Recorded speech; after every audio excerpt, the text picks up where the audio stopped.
I'm Brittany Lewis with Forbes Breaking News. During Wednesday's marathon House Judiciary Committee hearing, Chair Jerry Nadler and Jim Jordan debated about the nature of the Democratic Party.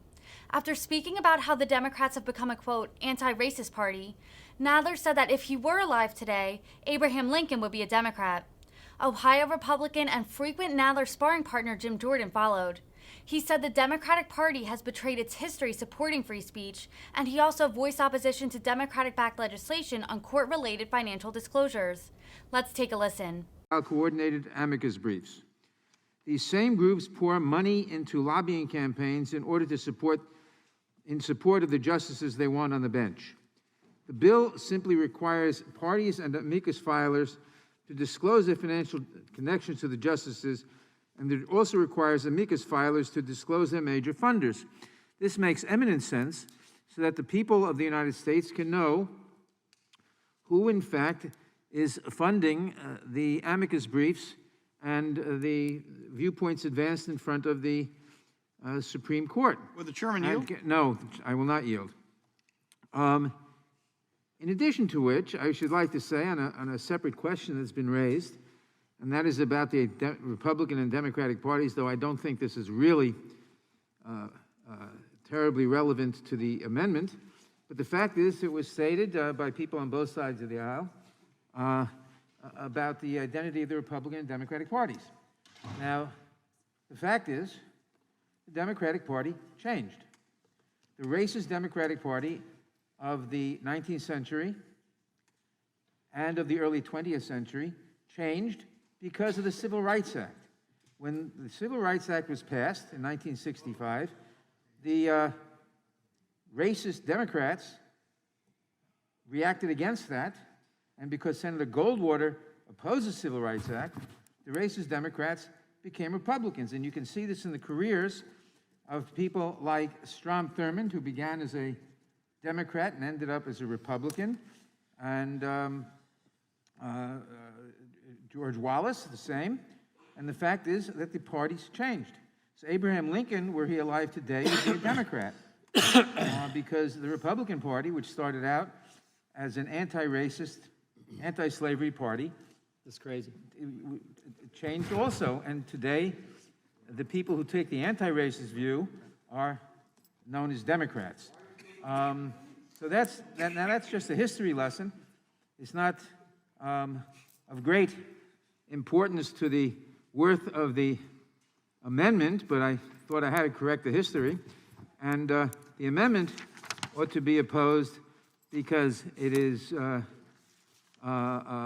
destructive of the purpose of the bill, which is salutary, which is to enable people to know who is funding amicus briefs and who is funding amicus briefs, on whose behalf they're filed, who are the real parties and interests. And I yield back. Mr. Chairman.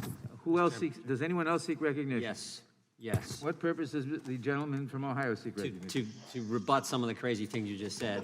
The gentleman strike the last word? I do. Strike the last word. Gentleman's The recognized. Democrat Party sure has changed because the Democrat Party used to believe in the First Amendment and free speech. That's the big change. I mean, think about it. Disclose your donors so we can dox them. Disclose your donors so we can cancel them. Disclose your donors, your contributors, so we can protest at their homes. That's what everyone knows what this is about because we're watching it unfold as we speak. There are people at Supreme Court justice homes protesting as we speak. Barry Weiss had a great term. Barry Weiss, not on the right, actually center left, resigned from the New York Times because she said, if you engage in wrong speak, wrong think today, the mob, the cancel culture mob will come after you. And she used a great term. She said, you will face the digital Thunderdome. That's what this amendment's about. Putting people in the Thunderdome so all the left can go after them, intimidate them. This is all of, Mr. Johnson was right. This is about intimidation. This is about chilling free speech. And it's so consistent with what we've seen from the left over the last year and a half.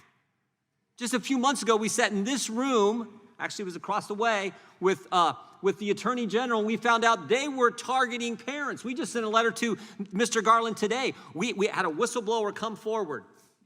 Over 24 cases where they have targeted moms and dads. And now you file an amicus brief, And there's some people who supported that effort. The left's going to get a hold of their names. They're going to be at their homes protesting. They're going to do exactly what the IRS did 10 years ago to conservative groups. The IRS was sending out letters to conservative groups. Do you pray at your meeting? Who are your supporters? Do you have a pastor? I mean, this is craziness. I mean, think about in 2 weeks what we've seen from the left. In just 2 weeks, this is a scary 2 weeks.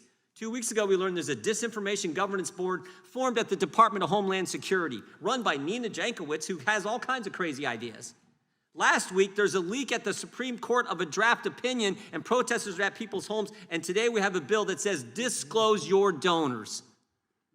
This is as scary as the gentleman from North Carolina is right on target. It is a great amendment. We should, at a minimum, adopt this to safeguard where the Democrat Party used to be, which was in support of the First Amendment, not chilling free speech, but embracing the First Amendment free speech. And I'll yield to the gentleman from North Carolina, then to California. I thank the gentleman. And, it's interesting. The chairman has attempted to do this fiction about the party switching places.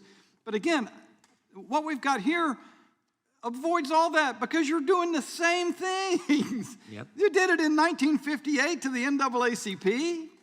You did it last year in California to people who are contributing to charities there.